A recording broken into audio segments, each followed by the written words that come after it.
right, welcome back to the Out of Bounds podcast presented by FingerLakes1.com. Josh Durso and Nate Sharman here inside the all-new FingerLakes1.com studio. I think new is the theme of this week's episode. We got a new PGA Tour season underway. We've got new LIV news, LIV Tour news, and then also, obviously, our new studio. But pretty sweet to be here, right? Yeah, for sure, Josh. It's definitely missed it the last few weeks, being on this show with you and talking golf.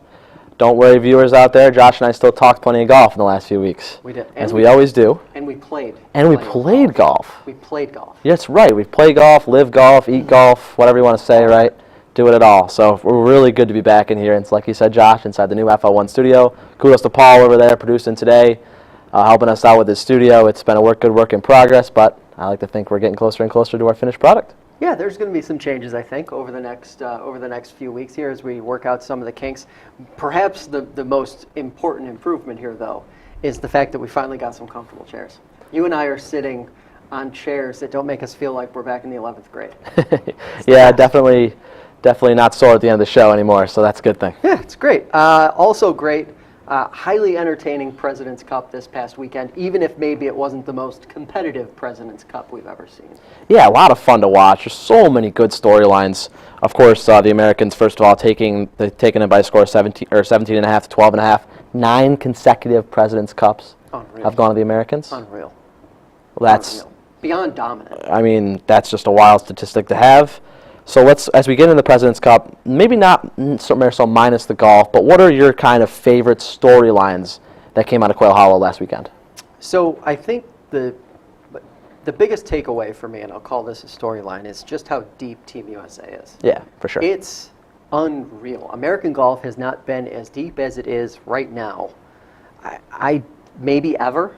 Right. I mean, golf in general, professional golf in general, obviously is a lot deeper than it ever has been in the last 20 to 30 years. Even going back into the Tiger era.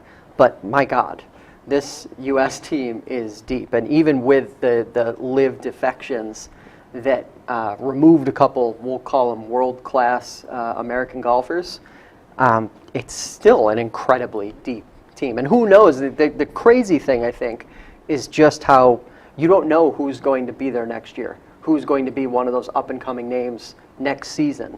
And that's really awesome. That's a great place for golf to be. Yeah, you think about like match play events the last, close to probably 10 years in terms of Ryder Cups, in terms of President's Cup. You take a look at America, the first guy that comes to the list is Captain America, Patrick Reed. Yep. And he's not there. That's a guy that's been so much fun over the last few years in match play events, really takes the America thing by storm. It's got those famous matches with Rory McIlroy. Obviously not here anymore with LIV. That's a whole other discussion.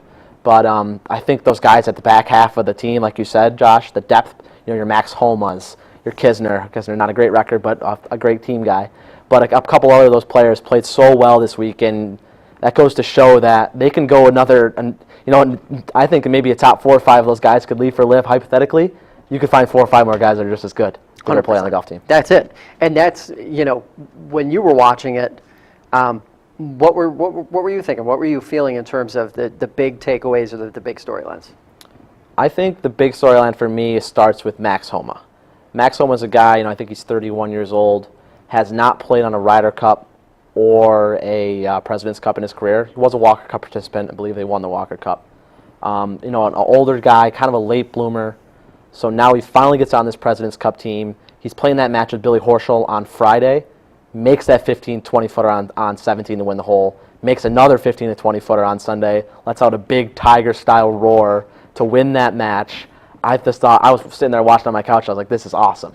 Yeah. It was really, really cool television, and to watch Max Homa kind of come down the stretch with that emotion and all these things talking about how the President's Cup may lack emotion this year, it certainly didn't, especially on the Max Homa side.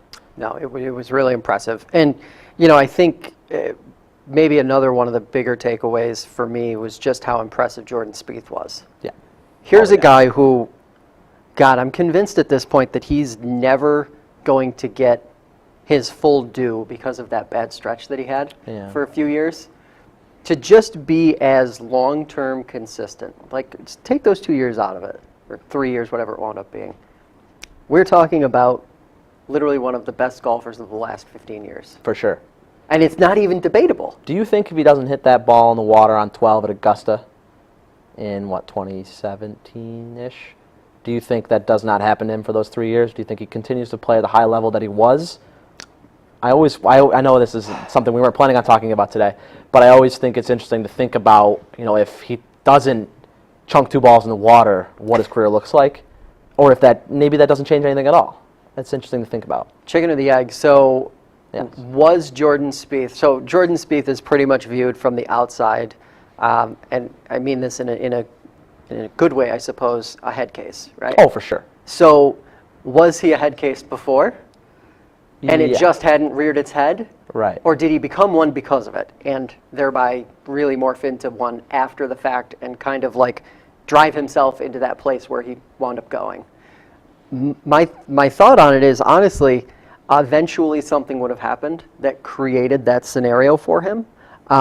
So overall, I'm going to lean towards those 2 shots didn't make it happen, and we probably would have seen some kind of lull from him just based on what his golf makeup is. Yeah, and based on how hard it is for professional golf to be dominant for that many years in a row. Yeah. I mean, there's only been a few guys in the history of the game that have been that dominant.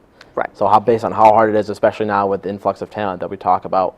But it is always interesting to think about that Masters. I mean, his record was incredible. I mean, his 5-0 this week. First American since 2011 to do that. And there weren't any holes in his game. Like we saw plenty of his matches over the weekend. There weren't any like glaring holes in his performance. Definitely not. So it's just one of those things. And obviously, it's not a perfect encapsulation of where these players' games are or at in a team event like this. But at the same time, you can get a pretty good idea of who your long-standing best players are. Jordan Spieth is one of this generation's best long-standing golfers. Period. For sure, and the Americans know that in terms of Jordan Spieth, Justin Thomas. Scotty Scheffler didn't have the best week, but he's in there. Xander Schauffele, Patrick Cantlay, to name a few. Let's go over the international side, though. I know this year, obviously, we've talked about LIV so much. Do you think the losses of Cameron Smith, Joaquin Niemann, Mark Leishman, Abraham Ancer, do you think if you influx those guys, you took off a Taylor Pendrith, what's the other names that I written down here, Corey Connors, Mito Pereira, and replace them with those 4 guys I changed? I mean, maybe the outcome of the President's Cup doesn't change in terms of the Americans winning. I think that'd be quite the stretch based on how they played this weekend. I think they would have beat pretty much anybody in the world at that point, live or no live. Yeah. But I think down the road, or maybe something of that effect, it really could have changed that. It would have been tighter, I think. It would have been closer. Yeah, I think the Americans still would win. But like we were kind of talking about off air before we came here, the Americans didn't have Patrick Reed, Mr. Captain America. Brooks Koepka. Brooks Koepka, Dustin Johnson, who, according to, and we're going to talk about what Rory McIlroy thinks of him, really no argument from most of those watching professional golf right now that Dustin Johnson is one of a handful of the best golfers on the planet. Right. So, you can kind of go through and say, well, Cam Smith and DJ cancel each other out. Patrick Reed and Joaquin Niemann cancel each other out.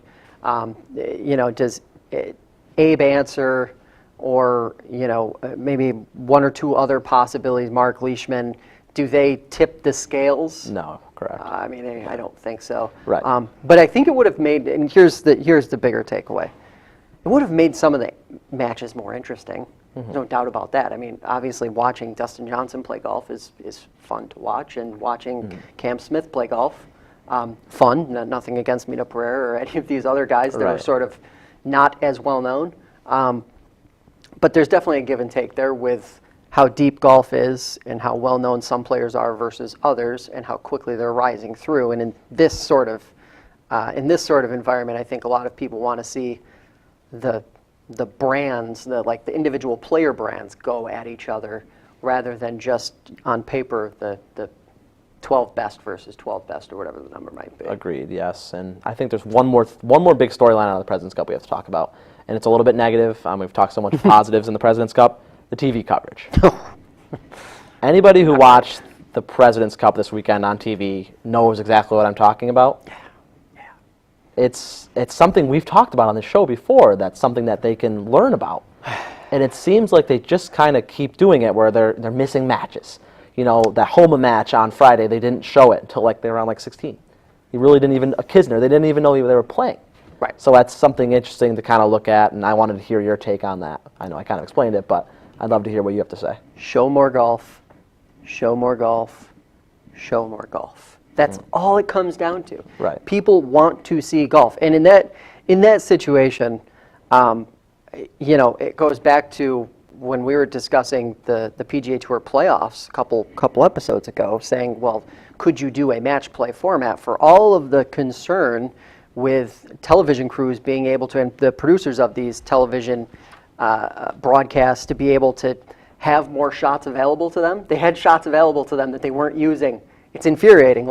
These people who are watching golf want to see Kevin Kisner play. Right. He was picked for a reason. Yes, I know he's not one of the absolute best golfers on the planet, but he's one of those brands that people want to see. Mm-hmm. And, if the matches were total blowouts, if the matches were if the timing just didn't work and there were super competitive, really good matches in play that just kind of made it not possible, you can make an argument for it, but as a viewer, you don't really care. You want to see everybody. You want to see as much as you can when there's a finite number of players, unlike a normal week where there's 70 to 140 people playing at one time or around one block of time. You had 20-something guys to follow. Right, and I think not that's hard. something that LIV will always have a head up on. They'll always be able to throw money at the situation and say, we're going to show golf shots for the viewer. We're not going to go into the Butler cabin as much as PGA Tour is, or for the PGA is. They're going to show golf shots, and that's part of the shotgun starts too, right? That's kind of what emphasizes that.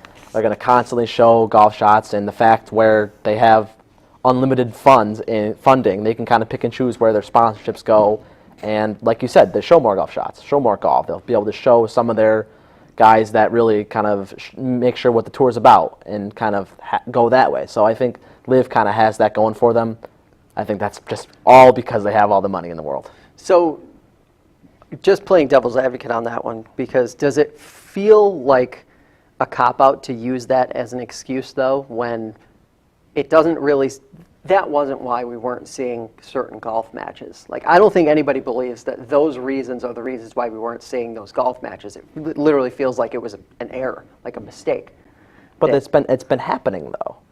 Right. This isn't the first time we've had this discussion for the PGA. So not showing golf shots. Yeah, and I mean, in terms of, and obviously, who are we to talk about that level of broadcast production? Yes, agreed. But at the same time, does there not need to be a little more awareness among the production crew that we need to get to more matches? We need to show a more diverse roundup of players when you're in a small event like that? Yeah, there's got to be a reason. I mean, the only reason I can think of is money, is that money in that TV deal. It's the only thing I can think of why they don't. Yeah, the part that's confusing to me there is, do you think people are going to shut it off because you show the Kevin Kisner match? You show 6 more shots from the Kevin Kisner match? You don't show the Kevin Kisner match, right? Yeah, I mean, so if that's the mindset, then what these producers think they're gaining? Yeah, I don't know. By playing it the way they are playing it. It's what are you doing? I have no idea. They have obligations that they have to follow, I suppose, and that's really all I can think of, like I said. Yeah, and we are going to talk about television deals in the LIV golf space. But I guess first things first, let's talk about LIV golf, the President's Cup, and now we've got where team golf is on everybody's mind. Yep. So we just saw a great team golf event this past weekend. A lot of folks who support and watch and enjoy watching LIV golf are going to say those events have been great examples of how successful team golf can be, albeit confusing for some of us who've been watching. How do we feel? Are we feeling better about team golf now than maybe we did a few months ago when it was a little more foreign and not as fresh on the brain? I think a little bit, but at the end of the day, whether it be the LIV Tour, whether it be the PGA Tour, whether it be the DP World Tour, they're never going to be able to replicate team golf on a national scale. You're playing for your country in the Ryder Cup, Walker Cup, the President's Cup. They're never going to be able to have that emotion. You know, you wake up in the morning, like Max Home was talking about it. He said he was talking to his wife, and he said something along the lines of, you know, you put on the red and white and blue, and you want to play for it. You know, on the American side of things. So I think team golf is very compelling, but it's going to be hard for them to kind of replicate what they have in the President's Cup, how successful it was. They may be able to replicate that part of it, but I think kind of getting the emotion in it's going to be very difficult to do in team golf. Yeah, I think on the LIV side, team golf is confusing for the casual viewer, especially if you're not watching week in, week out. You're not going to remember who's on what teams, what the team names are. That sort of affinity takes years to build up. Same teams won every week. Right, and there's that too. So that's going to take time to make that team format more compelling. Obviously, the President's Cup, yes, you've got the patriotic components, I guess, of course, more so in the Ryder Cup than in the President's Cup, I think. Yeah. But at the end of the day, you know, it's just an exhibition. Like, it's not the same as a tour event. And They're I not think making any money, yeah. until team golf, and even if you take I was trying to mull over some ideas of how team golf could be incorporated into the regular schedule so that it could mean something in pursuit of the FedEx Cup, because that has the two have to be linked. And I think with all of these event changes that the PGA Tour is looking at implementing literally in the next year to 2 years, I think team golf there's a way to make it happen. There's a way to make it work without it being unfair or without it favoring certain people who pair up together under certain circumstances. Imagine a scenario where there's a tour event for FedEx Cup points where the two best players in world ranking play together. You just couldn't do that. It wouldn't work. But I do think that there's a way to incorporate it in. It would look probably more like the kinds of handicapped events that you see at your local golf course or country club, as opposed to what people have been accustomed to in tournament golf over the last 3 to 4 decades.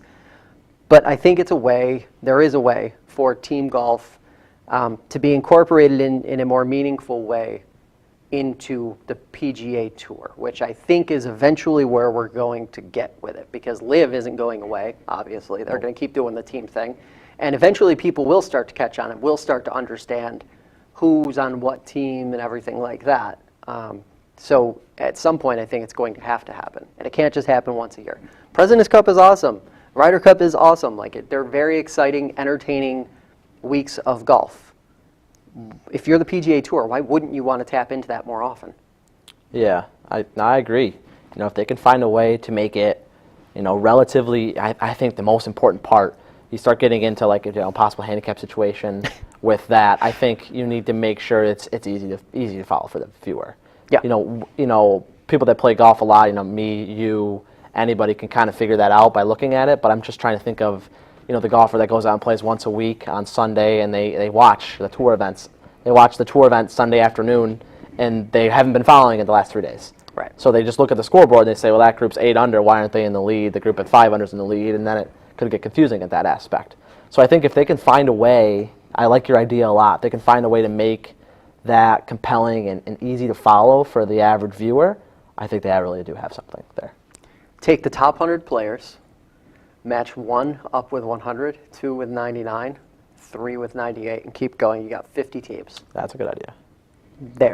There's your fix. And do 3 or 4 events like that throughout the tour season. Put some FedEx Cup points on it. Let Bryson and Patrick Reed play together for once. Let them play One event, together. right?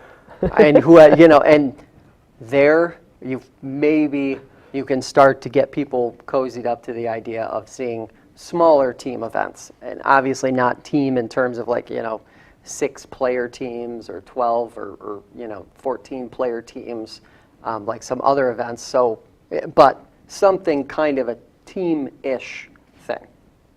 I like that idea. It'd be interesting. I like that top 100 idea. I hope you're watching out there, Jay Monahan, and we'll see if that's in the schedule next year. Just drop it in next year. I'm sure it won't cause any issues at all. LIV and Fox.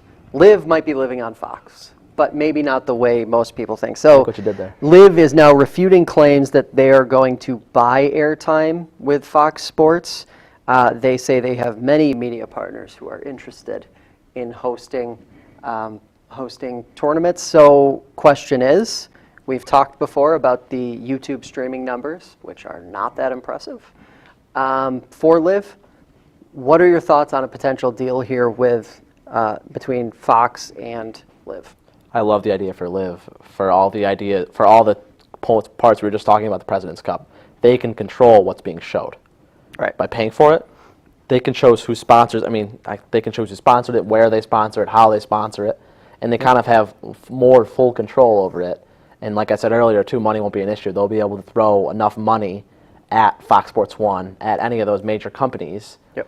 Fox is, like you said, the one that's rumored the most to get in there. But I think it could be a really good part for LIV to kind of jump into that game and be able to get their products on millions of televisions in the U.S.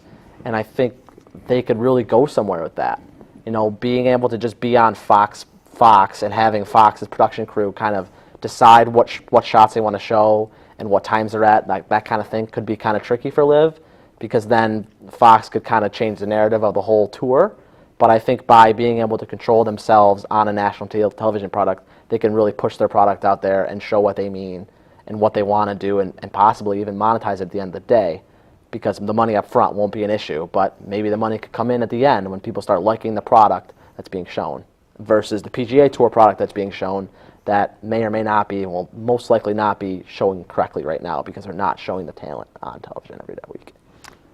Yeah, it's interesting because it kind of flips the whole traditional media dynamic on its head, right? Mm-hmm. Usually you've got NBC, ABC, ESPN, whoever, Fox battling to be the winner of and paying money to the entity to show the product versus this where you have working backwards, basically.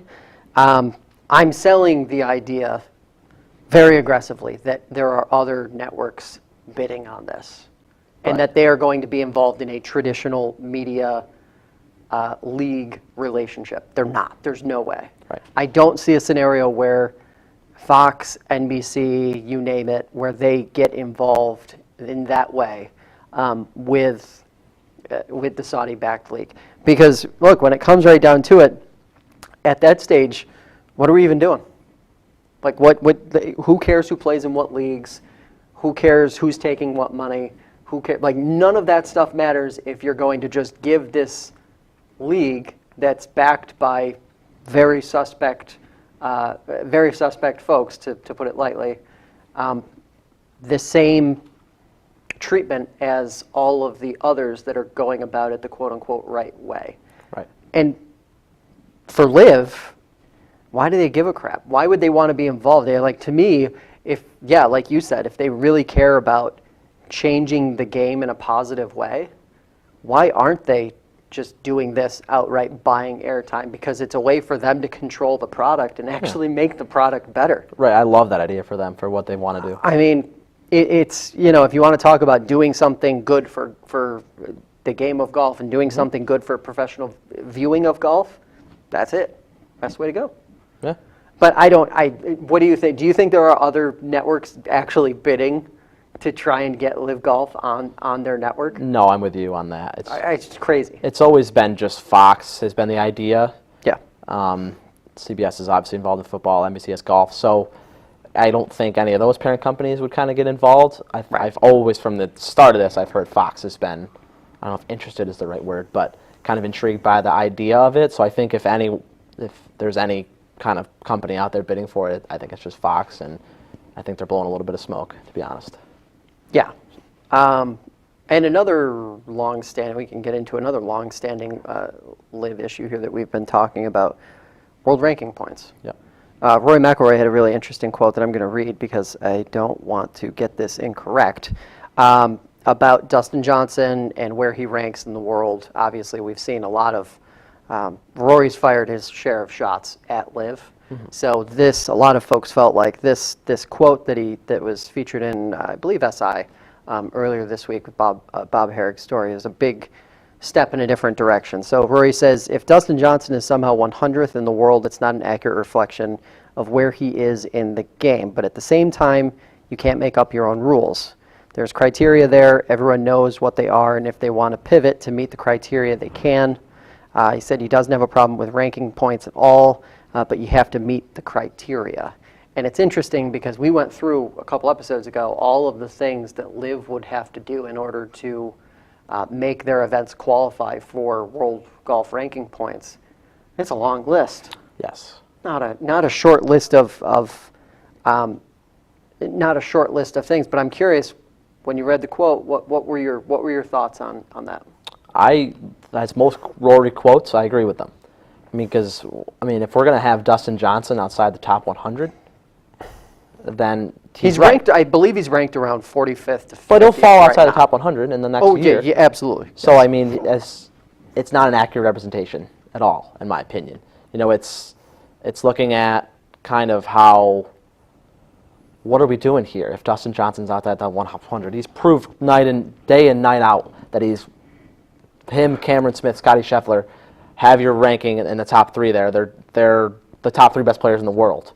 And in my mind, and anyone who watches golf's mind, they are. And I think that's going to be interesting to see if they can gain that OWGR points, because it's, like Rory said, it's not an accurate ranking to look at if Dustin Johnson's not there, or Cameron Smith's not there too, at the end of the day, because they are one of the best players. They are the top players in golf.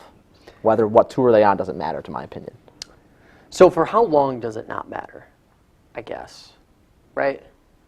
Because I get that, to me, is where you kind of start to get into a gray area. Right now, right this second, and perhaps for the next calendar year, we can say, yes, Dustin Johnson is in fact one of the best players in the world. Cam Smith, one of the best players in the world, maybe the best player in the world. But I kind of disagree with the philosophy of what Rory is saying, because it discounts how deep professional golf is. We just had quite a long conversation about how deep professional golf is. And by saying that, you're almost assuming that DJ would have won golf tournaments this year, or would have won golf tournaments in the second half of the year coming down the stretch. If he's racking up, top 20s, top 30s, maybe an occasional top 10, he'd be doing it in really deep competitive fields on the PGA Tour. And maybe he'd be ranked, in the 10 to 30 range. Maybe he'd kind of bounce in that area. But does that mean that he's one of the best golfers in the world in the way that he is right now, being framed as literally probably one of the best five players on the planet? Does that happen? I think so. He's Dustin Johnson. He's been there night in, night out for the last 10, 15 years of his career, and he's not going anywhere in the next few years. Maybe in the 10 years he certainly will be, just because of the common decline of a person. But I think I just can't go back. I go back to what Rory said. He's got to be. What are we doing with a ranking where Dustin Johnson and Cam Smith fall outside the top 100 in a year? Paul's working on rankings. Where's he ranked right now? Yeah, currently Dustin Johnson's 23rd. Okay. Other guys around him are guys like Kevin Kisner, Abe Anser, Pat those was guys. 50, I think I so, saw. yeah. So there you go. So in the next, he would probably by the end of next year fall in toward that like 45 to 60 range, and then perhaps a little further after that, another year or so, be further into the wind. But and for what it's worth, at the end of the 2021 season, he was third. Yes. So that is a 20 spot drop. Yeah. So he's going to lose an average of 20-ish spots in world golf ranking every year that he doesn't compete on tour, minus the points that he gains from playing in majors. If he wins a major, or any of these guys, it will help them along in that fight. It'll help them stop the bleeding to a degree. But to me, it keeps defaulting back to this. When you stop competing in these events with these really deep competitive fields that the PGA Tour is putting on now all the time, especially in the new format, the new I'll say the future format, where you have these exclusive top 60 or top 70 whatever events, you're going to have a really hard time arguing that those aren't the fields to be in, period. And it'll make the LIV events under those circumstances look a little bit more like exhibition events than they already are. Right. It's tough. No, you are 100%. But what if, like you said, though, what if Cameron Smith or Dustin Johnson, they win a major next year? It could be. It could happen. I don't think anybody, no matter how they feel about LIV, no matter how they feel about, like, for what I'm saying about Dustin Johnson isn't as much a knock on him as a player. It's where do you draw the line, or where does that leeway that he's being given, where does it end? Right? Nobody's going to argue that, like, he or Cam Smith could go and win all of the majors next year. Nobody would be surprised if they just split them. You know, they've both got the game to. They've both got the game to do it, and the same can be said for any future player that would defect in the top 20 right now, just because of how deep golf is. Right. But speaking of that, defections, does it feel like? And there's a tweet I think that's going to get thrown up on the screen here in a couple minutes. Tom Kim is kind of the new prized possession of the PGA Tour. And there's been a lot of tweets and a lot of talk about not letting him disappear into the LIV world. Do you think any of the, say, 15 to 20 best players right now that haven't gone to LIV, do we think they're going to go? I don't see it personally. No, most of them have discounted it. I think the big defections are over. I think the LIV field is more or less set. Victor Hovland is the one player that I see on these lists that feels a bit like a maybe. Like maybe he would consider jumping, but I don't see it. I certainly don't see a Tom Kim going. No.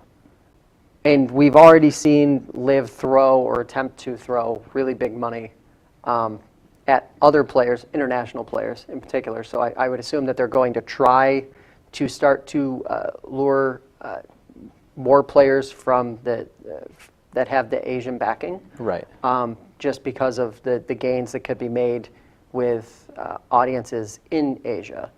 They struck out with Matsuyama. But if they got Hideki, they would have really controlled it. Because they would have gotten a lot of those bottom feeder guys to kind of follow him. Right. Because he means that much to them.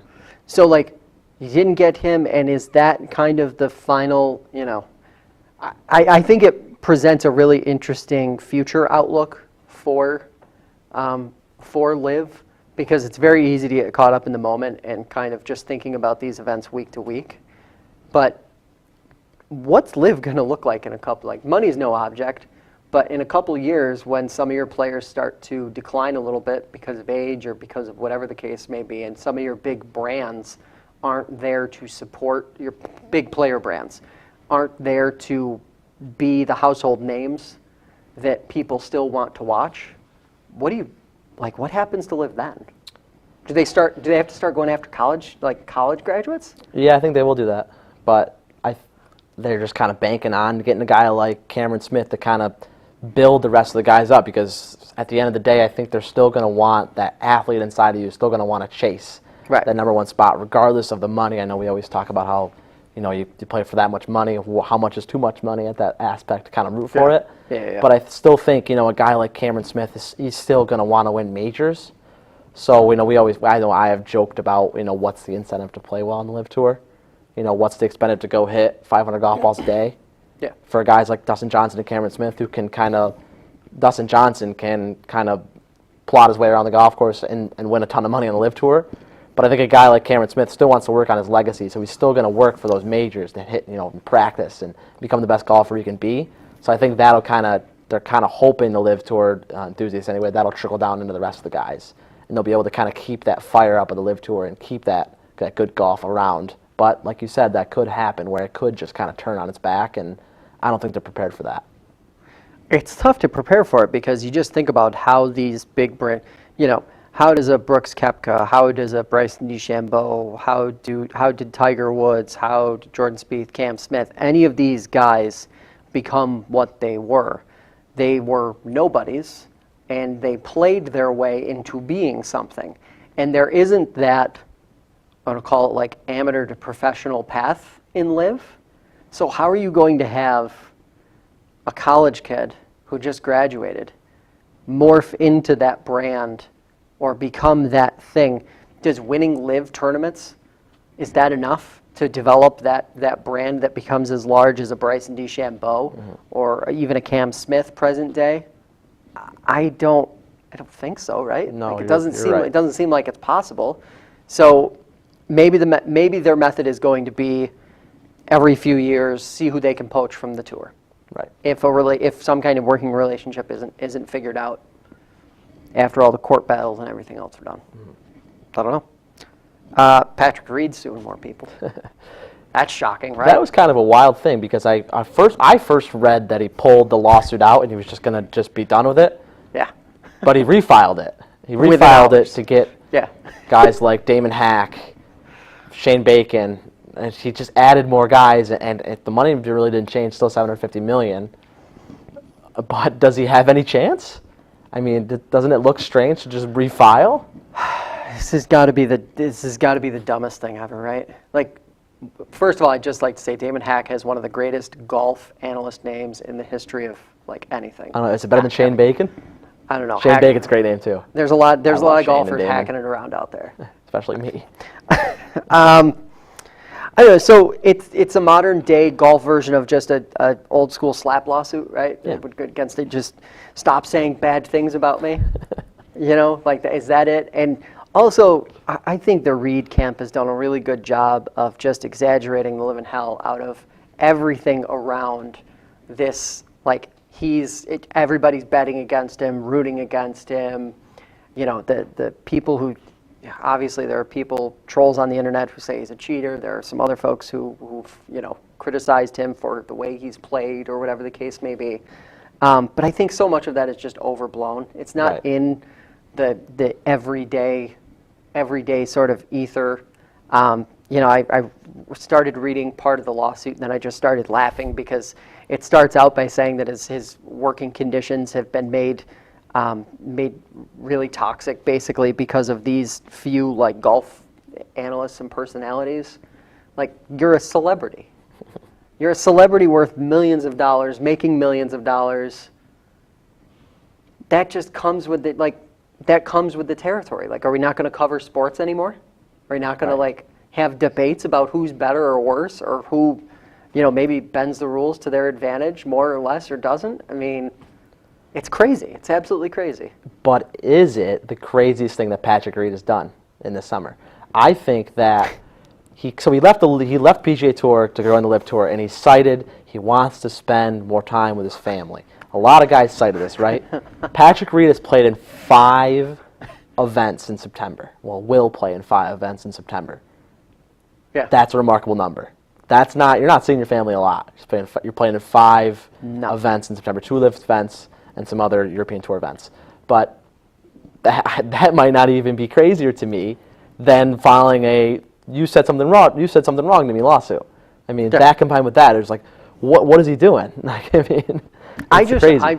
I wish this, if it ever got to trial, I wish this would just be like televised, because it would just be hilarious. It would basically be the Reed attorneys just throwing up tweet after tweet after tweet of Reed getting trolled into oblivion. It would be the best thing ever. Use golf facts. Hearsay. A lot of hearsay. A lot of hearsay. Yeah. It would just, it would be the epitome sort of what the Reed caricature has become, which is just this guy who, he's got a unique personal life. He's got we'll say, a lot of baggage as a professional golfer, and he's got a reputation that's followed him since college. Yep. And at the end of the day, there's not a lot more you can say about him. He's a great golfer. Like, nobody's ever denied the fact that he's a great golfer, which I think is the most ironic part of all this. Nobody's ever looked at him and said the guy can't play golf. He can play golf. He's not Justin Thomas. He's not Cam Smith, but he's Jordan Spieth-esque, I would say, right? He's a Masters champion. Yeah, he's a player. Yeah, he's got a unique family at the end of the day too, and that doesn't help him out either. But he's Patrick Reed, and he does a lot of things and a lot of things kind of come back to bite him, and he kind of does it to himself a little bit, kind of similar to how Bryson does, but Yep. it'll be interesting to see how that goes. All right, I think we've talked enough about the professionals. How about we talk a little amateur golf, New York State? Why not? So New York State Mid-Am wrapped up. Billy Haynes came out with a victory at the New York State Men's Mid-Amateur at Seven Oaks Golf Club. My partner in crime here, Josh Durso, was able to play in the qualifier at Blue Heron not too long ago. Josh, let's hear some of your thoughts on that event and kind of where you are, where you start standing with that whole thing. Good experience. Did not play my best golf. Kind of went in with a wonky game plan and probably would do quite a few things differently in the lead up and then actually executing day of. But very cool, very interesting to see. I'm always so interested to see how golf courses get set up for events like that, because I've played Blue Heron a number of times in sort of the weekender edition. But it always amazes me how even for these quote, we'll call them like low-level amateur events, because in truth that's what the Mid-Am is. Yep. How golf course superintendents and the folks who are getting these courses ready will definitely do some things to make it a little more difficult, make it a little more of a challenge, and drive up scoring a bit compared to what you would typically see. But very cool event. It's always cool getting to see other good golfers play in different environments, people from clubs all over the place, because even though the qualifiers are regional, you get people like helicoptering in, basically, like just parachuting in that day, driving 4 or 5 hours sometimes to get, because that's the qualifier that they can fit into their schedule, driving a long ways to play and possibly qualify. Right. There were about 25 participants. 4 or 5 spots wound up being able to advance to the state Mid-Am. And yeah, I'll probably end up doing it again. Yeah, I really think you did an awesome job and did a great job representing Silver Creek here in Waterloo.